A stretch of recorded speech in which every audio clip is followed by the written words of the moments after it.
Today, the Michigan lawmaker who's been urging women to speak up about sexual harassment is now accused of ignoring it in her own office. Today, Congresswoman Brenda Lawrence put her chief of staff on leave after claims he was inappropriate with several former aides. 7 investigator Heather Catala joins us right now. And Heather, didn't the Congresswoman actually recently introduce a bill dealing with this very matter? Yes, she did, but now Brenda Lawrence is calling for an outside investigation into these sexual harassment allegations in her own office, and her chief of staff, Dwayne Duran Marshall, is calling the claims slanderous.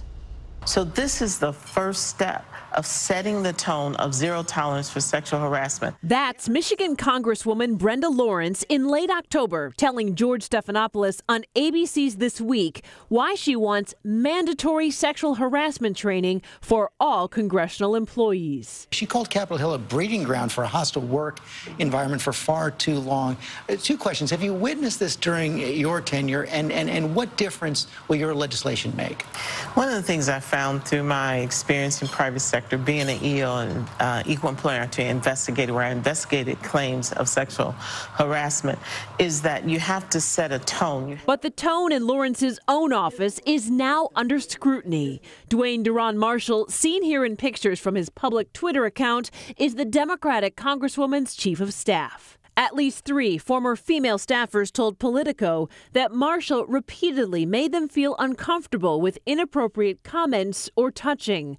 Politico did not identify the women, but they all had detailed accounts of informing the Congresswoman about the behavior.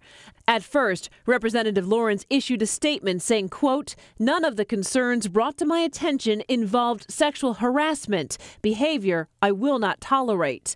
But after further questioning from the 7 investigators about her chief of staff, Representative Lawrence revised her statement announcing that Marshall has been placed on paid leave. Lawrence said, quote, "I have requested the assistance of House and outside independent management resources to investigate and assess the current environment of my office so that I can take appropriate corrective action as necessary." Detroit native Duran Marshall also sent the 7 investigators a statement saying, quote, "In my 28 years of public service, I have never had any kind of complaint filed against me, nor have I ever sexually harassed anyone."